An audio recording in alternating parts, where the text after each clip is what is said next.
여러분 안녕하세요. 영상 매체를 활용한 평화인문학 강사 허연입니다. 만나서 반갑습니다. 이번 시간은 이산의 아픔이라는 주제로 함께 하겠는데요. 이번 시간을 통해서 이산의 아픔이 단지 이산 가족인 그들의 아픔만이 아니라 시대의 아픔임을 알고 그들의 아픔을 우리가 공감하면서 통일의 당위성에 대해 생각해보는 그런 시간이 되었으면 합니다.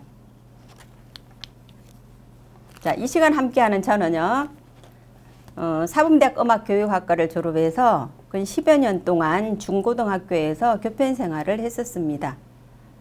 그 뒤 가정사정으로 경력 단절 여성이 되었다가 사회복지에 관심을 가지게 되어서 사회복지학 공부를 하게 되었고요.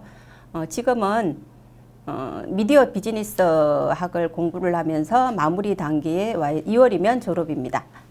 그리고 현재 한국평생학습교육원 교육이사 그리고 광진구에 있는 EDS 인재교육협동조합 교육이사로 활동 중이며 인천 강사교육원 대표를 역임하고 있습니다. 그리고 현재는 평화인문학 강사로 활동 중입니다. 여러분 혹시 이산가족 하면 떠오르는 단어나 어떤 영화 혹은 드라마 어떤 것들이 있으세요? 잠시 생각해보는 시간을 가져보도록 하겠습니다. 이산가족 떠오르는 단어들 뭔가 기쁨의 단어들보다는 조금은 슬픈 그런 단어들이 많이 떠오를 텐데요.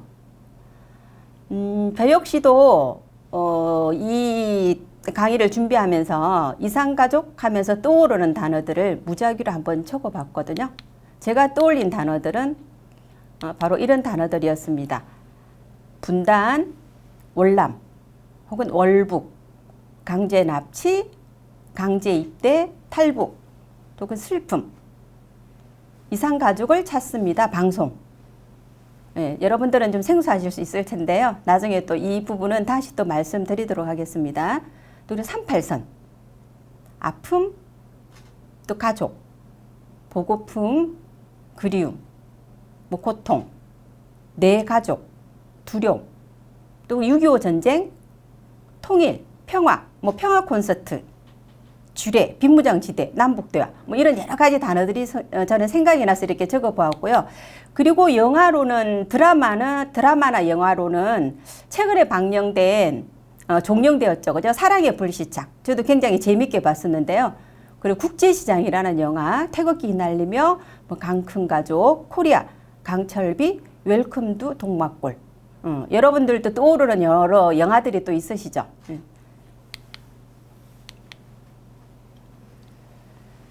자, 제가 지금 보여드리고 있는 이 총 3장의 사진을 보여드릴 텐데요. 첫 번째 보여드리는 이 사진이 바로 아까 이산가족을 찾습니다라는 방송을 제가 말씀드렸었죠. 자, 이 방송은 1983년에 KBS 특별 생방송으로 진행되었던 프로그램이었습니다. 이산가족을 찾습니다라는 방송이었는데요.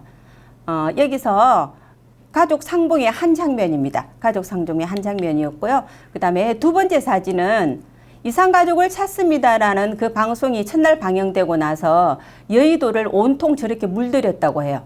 그게 출연하지 못한 다른 가족들이 가족들을 찾기 위한 것들을 저렇게 적어서 여의도 벽면뿐만이 아니라 바닥까지도 빼곡히 채웠었던 그 생각이 납니다. 그리고 세 번째 사진은 우리나라에서 공식적으로 얘기하고 있는 이산가족 제1차 상봉의 모습인데요. 2000년 제1차 이산가족 상봉의 모습입니다. 근데 공식적인 것은 2000년에 이루어졌다고 얘기를 하고 있는데요. 그래서 최근 20년, 올해가 2020년이죠. 그죠? 2020년 20주년을 맞이한 그런 콘서트도 최근 방영이 된 적도 있는데요. 근데 실질적으로 첫 상봉이 이루어진 것은 1983년 좀 전에 제가 말씀드렸던 그 방송의 영향으로 1985년도에 최초의 상봉이 이루어졌었습니다. 그때는 물론 이렇게 신청을 받은 게 아니라 북한의 고위 간부들이나 우리나라 같은 경우도 어떻다고 표현을 해야 될까요? 고위청, 우리 남한도 마찬가지로 그런 분들이 이렇게 좀 저명 인사들이 함께 했었던 것 같아요. 그래서 그렇지만 이제 공식적으로 이렇게 신청을 받아서 추첨을 통해서 했던 것은 2000년에 제1차 이산가족 상봉이 이루어졌던 것입니다. 자, 이산가족 하다가 흩어져 있는 어떤 난으로 인해서 흩어진 가족. 그래서 사전적 의미는 어떤 것일까 해서 제가 한번 찾아봤거든요. 그래서 한국민족문화대백과 사전에서는 이산가족을 이렇게 정의하고 있었습니다. 남북 분단 등의 사정으로 서로 흩어져 만날 수 없게 되거나 소식을 모르는 가족. 자, 남북 분단 등이라고 되어 있는데요. 우리는 이제 여기서 유교사변이나 또 1945년을 기점으로 서로 많이 흩어진 가족들이 있으신 것 같아요. 그래서 가족학 용어로 사용되고 있다고 합니다. 자, 혹시 여러분들께서 우리가 이산가족 하면 떠오르는 단어나 영어가 무엇이 있었나 하고 제가 아까 여쭤봤었죠. 그죠? 거기서 몇 가지 영화가 나왔었는데 또 이렇게 이산가족, 우리 분단을 소재로 한 영화들이 어떤 것이 있는지 한번 같이 알아보도록 하겠습니다. 먼저 코리아라는 영화가 있고요. 이 영화는 1991년 세계 탁구 선수권 대회를 그대로 있었던 실화를 바탕으로 해서 만들어진 영화입니다. 그래서 우리 남측 선수로는 현정아 선수 다 알고 계시죠? 얼마 전에 또 이 현정아 선수가 이제 만나러 이만갑이라는 프로에 나와가지고 리브니 선수에 대한 추억을 얘기하면서 눈물을 훔치는 그런 장면들을 제가 살짝 봤었거든요. 그래서 지금 이 말씀드린 것처럼 북측의 리브니 선수, 현정아 선수가 늘 은메달에만 거쳐서 중국이라는 벽에 무너지게 되어서 세계 금메달을 따기 위한 연습을 한창 하고 있는 중에 남북 단일팀이 이루어져서 한다는 얘기를 듣고 실망감을 처음에는 금치 못했다고 해요. 왜 그러냐면 자기 스스로 금메달을 따고 싶었기 때문에. 그렇지만 이렇게 남북팀이 한 팀이 되어 코리아라는 팀으로 한 팀이 되어서 나중에 금메달을 따는 그런 멋진 소식을 전해주는 그러한 영화였습니다. 그리고 공동경비구역 JSA가 있었고요. 그 다음에 간 큰 가족. 이 간 큰 가족이라는 영화는 아마 못 보신들이 많으실 텐데요. 약간 코미디물로서 가난 말기 아버지를 위해서 자식들이 통일이 되었다는 자작극을 만드는 그러한 영화였는데요. 그 아버지 유언장에 적혀져 있는 것을 보니 50억 재산이 있었는데 통일이 이루어져야만이 자식들에게 준다는 그러한 조항들이 있었어요. 조항들이 있어서 자식들이 그 유산을 받기 위한 목적도 있지만은 아버지를 위해서 거짓말로 어떤 통일의 장면들을 그렇게 꾸미는 그런 영화였습니다. 그리고 웰컴 투 동막골이라는 영화도 있었고요. 또 연평의 전, 이 영화는 많이 보셨죠?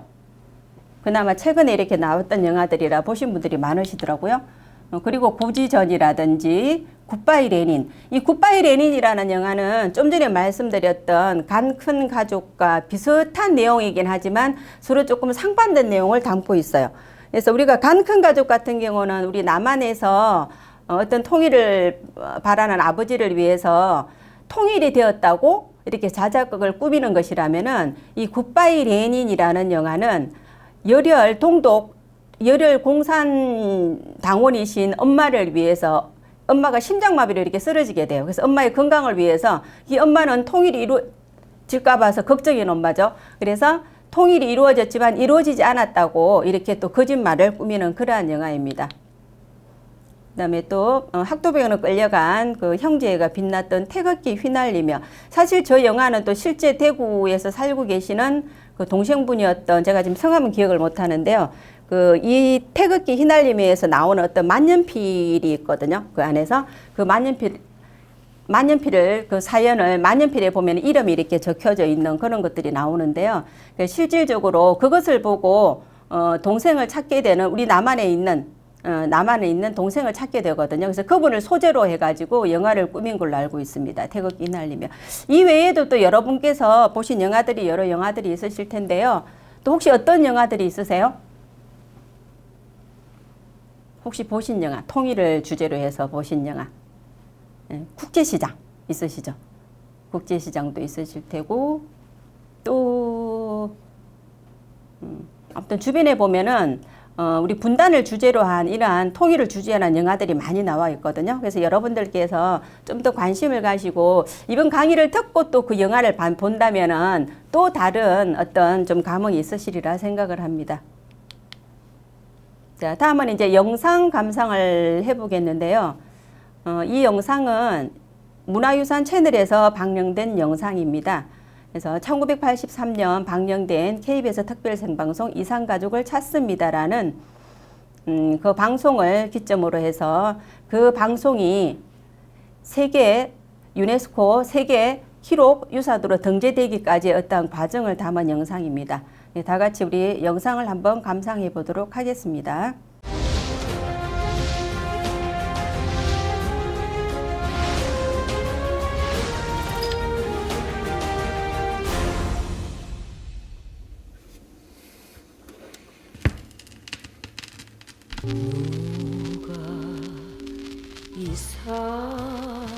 누가 이 사람을 모르시나요? 그것은 온 대한민국을 울렸던 하나의 드라마였다. 구슬픈 자락을 타고 한국을 울렸던 이산의 아픔. 헤어진 가족을 다시 찾고 만나게 했던 생방송 이산가족 찾기. 그 방송이 세계인이 기억해야 할 유네스코 세계기록유산이 됐다.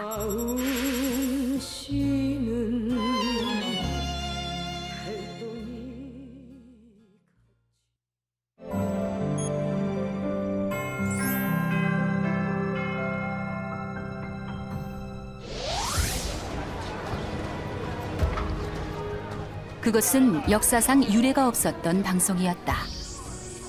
한국전쟁으로 헤어진 가족들을 TV를 통해 다시 찾게 해준다는 생방송 이산가족 찾기. 그것은 원래 일회성으로 2시간만 기획된 프로그램이었다. 그런데 방송은 계속 이어지고 생방송 시간만 138일 453시간 45분. 방송을 통해 상봉한 가족만 1189명. 온 국민들을 TV 앞으로 불러 모았던 프로그램의 시청률은 78%. 그것은 세계 최대 규모의 이산가족 찾기 프로그램이었다. 뜨거웠던 그날의 상봉은 지난 2015년 세계가 인정하는 기록유산으로 등재됐다. 독일 베를린. 한국전쟁 67주년을 맞아 독일 베를린에서 이산가족 특별전이 개최됐다.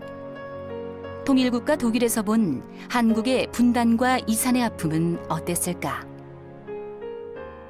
얼마나 가슴이 아플까. 그리고 독일하고 서독 통일이 될 때 얼마나 우리 이북하고 통일되기를 그분들이 원할까. 하루속히 정말 더 어르신네들이 돌아가시기 전에 이산 가족의 만남이 속히 이루어졌으면 진심으로 바랍니다. 그것은 멀리 한국에서의 오래전 이야기였지만 전쟁의 비극과 이산의 아픔이란 점에서 모두가 공감할 만한 것이었다.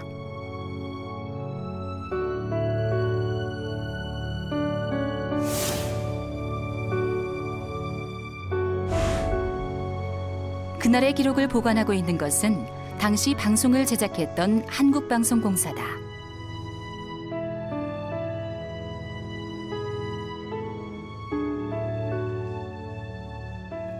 기록유산으로 등재된 관련 기록물은 당시 방송됐던 생방송 테이프 463점을 포함 총 2522점에 달한다.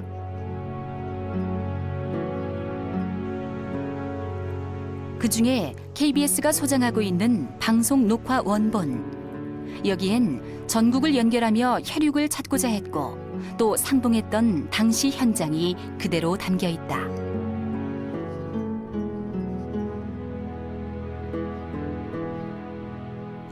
가족들의 사연판 역시 등재 기록 유산 중 하나. 여기엔 잊지 못하던 가족의 이름과 헤어질 당시 상황들이 빼곡히 담겨 있다.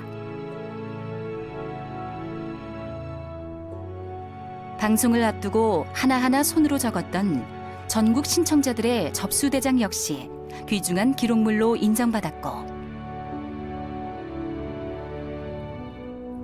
그 오랜 시간 방송하면서도 방송사고 한 번 내지 않은 제작진의 큐시트. 정부 지원 현황 및 추진 계획을 담은 문서들. 방송 이후 만들어진 적십자사의 이산가족 찾기 명부.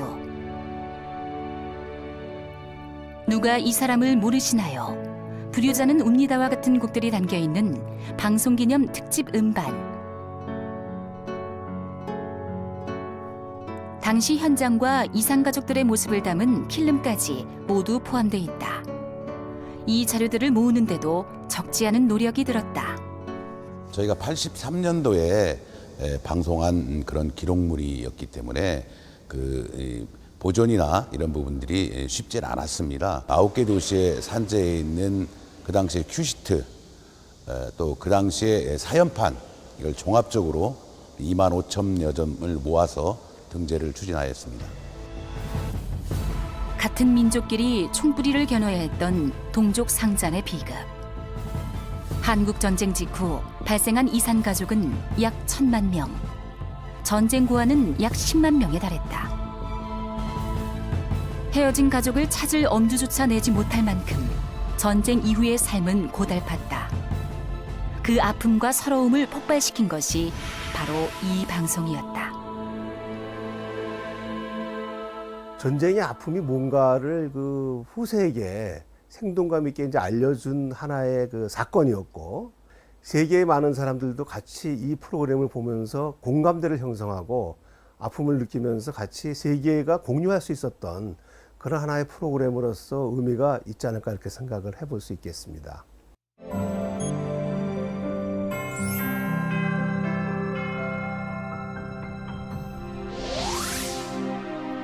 그간 얼어붙었던 남북 관계 역시 남북 이산가족 상봉이란 화두를 매개로 다시 풀리기 시작했다.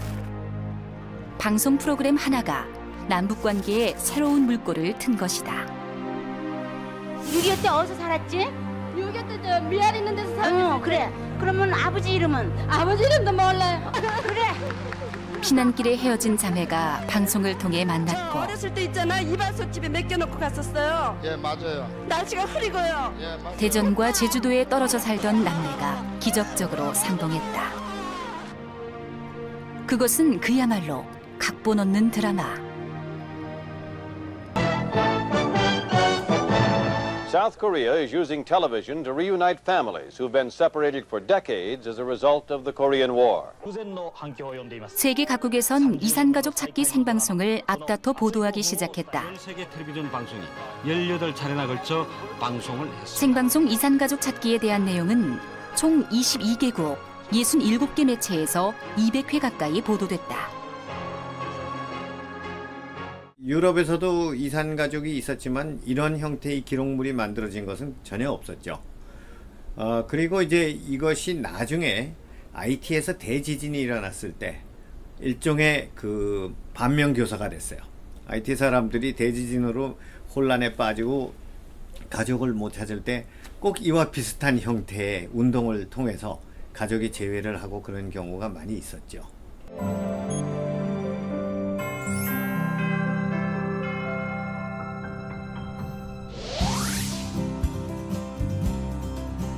그때 인파로 가득 찼던 여의도 광장은 시민의 휴식처, 공원으로 바뀌었다. 이곳은 1983년 온 대한민국의 시선과 마음이 모여들던 곳이었다. 글자를 모르는 노인들을 위해 대피를 해주었고 5톤 가까운 음료수를 지원했다. 또 장거리 공중전화를 무료로 제공하고 가족 간에 신속히 연락이 닿을 수 있도록 했다. 온 국민이 하나가 되던 순간이었다. 그해 이 프로그램은 세계 언론인 대회에서 가장 인도적인 프로그램으로 선정됐고,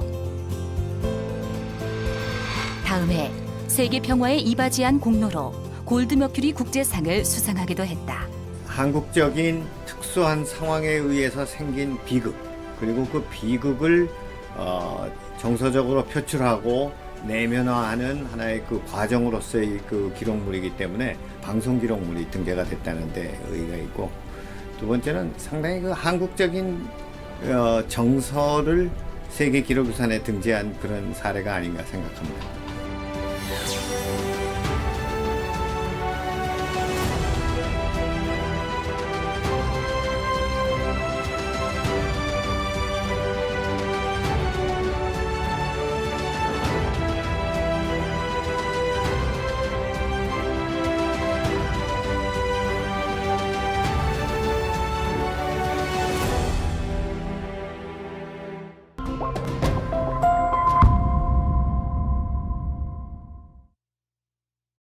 여러분 지금 영상을 감상하시고 나니까 어떤 감정이 드셨어요? 그리고 가장 기억에 남는 그런 장면들은 어떤 게 있었을까요?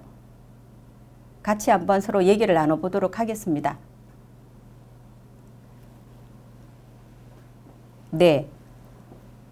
서로 같은 장면을 보고도 기억에 남는 장면이나 이런 것들은 소감은 서로 틀릴 수가 있겠죠. 그죠? 예. 자, 여기에서 KBS 특별 생방송 장면 얘기가 나왔었는데요. 그 당시 방영되었던 이산가족을 찾습니다라는 이 특별 생방송은 남북 분단 영화보다도 더 드라마 같았던 TV 방송이었습니다. 그래서 그 당시 시청률도 78%나 이끌어냈던 방송이었었고요. 여기 영상에서 얘기를 하고 있지만 이 영상이 유네스코 세계기록유산으로 등재가 되었다는 얘기도 나왔습니다. 도대체 그럼 어떤 방송이었기에 유네스코 세계기록유산으로 등재가 되었는지 그것은 여러분들이 이 영상을 보시면서 잘 아셨으리라 생각을 합니다. 자, 다음에 보여지는 이 장면들은요. 여러분들께서 여기 영상에 나와 있지는 않지만 1980년도 그 당시 이산가족을 찾습니다라는 방송이 방영될 때 나왔던 장면 중에 몇 컷을 제가 가지고 왔거든요. 그래서 지금 이 장면은 이 방송이 방영된 지 30분 만에 첫 상봉이 이루어졌었거든요. 그래서 그 바로 주인공인 신영숙, 동숙 자매였고요. 그 다음에 이제 모녀가 만나는 그러한 장면. 그 잔막들을 보면은 굉장히 마음이 좀 아파지는 그런 것 같아요. 자, 그 다음에 또 보면은 이렇게 자매들이, 피난길에 흩어졌던 자매들이 이렇게 상봉을 하는 그러한 모습들도 있었고요. 이 자매들도 이렇게 보면 굉장히 세월이 지났는데도 많이 닮았죠. 자, 그 다음, 이 남매 상봉 장면은 전 세계적으로 회의 토픽감으로도 이렇게 선정이 되었던 그러한 장면인데요. 첫 장면에서 처음 나와 있는 사진 있죠. 첫 장면, 제 두 컷을 이렇게 올려놨는데요. 첫 장면에서 벌써 대화를 하지 않았는데도 그 모습을 보고 오빠라는 것을 직감을 하면서 오빠다라고 이렇게 나지막하게 이렇게 외쳐요, 이분이. 저는 아직 그 장면이 생생하게 남아있는데, 이 남매는 사실 대전 어떤 피난길에서 아저씨가 부모를 잃고 이렇게 방황하고 있는 두 남매를 보고, 한 남매 중에서 오빠는 이렇게 고아원에 맡기고, 그리고 여동생은 이발소에 이렇게 맡기게 돼요. 이발소에 맡기게 되면서 이 오빠가 내가 널 꼭 찾으러 간다는 그런 약속을 하고 오빠가 고아원에 들어가게 되면서 이렇게 흩어지게 이제 헤어지게 되었어요. 근데 그 뒤 오빠가 이 동생을 몇 번 찾아갔었다고 하는데 못 만났었다고 합니다. 예, 그래서 이제 근데 이 허씨 남매거든요. 허씨 남매인데 사실 이 여동생은 자기가 성씨가 허씨인조차도 모르고 다른 성씨로 살아가고 있었어요. 그래서 이 오빠가 하는 얘기가 야, 강아지도 이름 있는데 강아지도 이름이 있는데 지 이름을 알고 있는데 왜 너는 네 이름조차도 모르냐고 오빠가 이렇게 막 눈물을 흘리면서 동생을 다그치는 그 장면이 있었어요. 자, KBS 특별 생방송 이산가족을 찾습니다는 사실 6.25 전쟁 등으로 인해서 생사조차 알 수 없는 이산가족 상봉을 위한 방송이었습니다. 그래서 이 방송은 1983년 6월 30일을 시작으로 총 453시간 45분 동안 진행이 되었는데요. 사실은 처음 이 방송을 시작할 때 일회성 2시간용으로 방송을 기획했었다고 합니다. 그렇지만은 이 방송이 의외의 호응도와 그리고 공감을 이끌어내면서 453시간이라는 긴 시간을 생방송을 기록하면서 1993년 기네스북에 기록을 하게 되고요.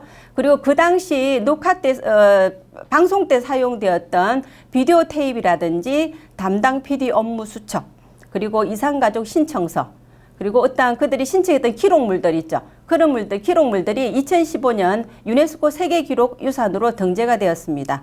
밑에 화면에 나와 있는 게 그런 것들이 그 등재된 유네스코 세계기록유산으로 등재된 기록물이거든요. 그래서 제가 이산가족이 과연 우리나라에 몇 분이나 계실까 궁금해서 이산가족 정보 통합 시스템이라는 것을 들어가서 이산가족 등록 현황을 한번 살펴보았거든요. 그랬더니 현재까지 이산가족 신청자는 이산가족을 찾기 신청자는 13만 명이 조금 넘으셨고요. 생존자는 5만 명이 조금 넘으셨어요.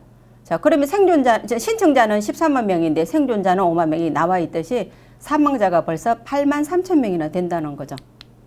그리고 신청하신 분 생존자 중에서 연령을 살펴보았더니 90세 이상이 25.2%, 80에서 89세까지가 39.6%. 이렇게 해서 아무튼 70세 이상이 전부 다 85.6%라 되어 있었거든요.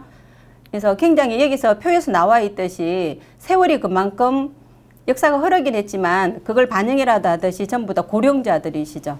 고령자들이시고 그래서 이분들은 얼마나 안타까우시겠어요. 자기가 살아생전 이렇게 봤으면 하는 그런 것들 때문에. 그래서 가족 관계도 보니까 부부인데도 떨어지신 분, 그 다음에 부모, 자녀 이렇게 40.6%, 형제 자매는 42.4%가 되었습니다. 이게 82.4%가 되었죠, 그죠? 삼촌 이상도 일단 이제 존재하긴 했는데, 누군가 그러시더라고요. 이산가족 상봉을 추진하는 분 중에서 제가 어디 컬럼에서 본 적이 있는데, 하다못해 부모만이라도 좀 만나게 해주는 그런 이상상봉을 좀 해야 안 되겠냐고 그런 칼럼을 제가 본 기억이 있습니다. 제가 누누이 말씀드리고 있는 지금 이제 KBS 특별 생방송 이산가족을 찾습니다라는 이 방송은 이 방송이 나간 그 후에 많은 변화들이 있었는데요. 이 방송을 통해서 바로 세계적으로 전쟁과 분단의 참상을 알리게 되고요. 그 다음에 인권과 평화의 중요성을 전 세계인에게 고취시키게 됩니다. 그리고 남북한 이산가족 문제를 국제 이슈로 부각시킨 결과 북한 대표단이 1985년 5월 KBS 방문을 하게 되고요. 그리고 이제 남북한 이산가족 최초 상봉이 1985년 9월에 성사되기도 했습니다. 1985년 역사적인 첫 상봉이 이루어졌다고 했는데요. 제가 아까 세 장의 사진을 앞에서 보여드리면서 마지막 세 번째 사진 2000년도에 이루어진 제1차 이산가족 상봉 장면이라고 보여드렸는데요.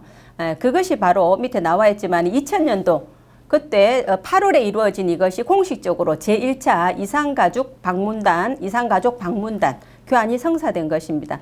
그리고 쭉쭉 그 중에 계속 이렇게 이산가족 상봉들이 좀 이루어지다가 2010년 말 연평도 포격 사건 이후로 잠시 멈추어졌다가 또 2014년도 2월에 제19차 대면 상봉이 재개되기도 했었습니다.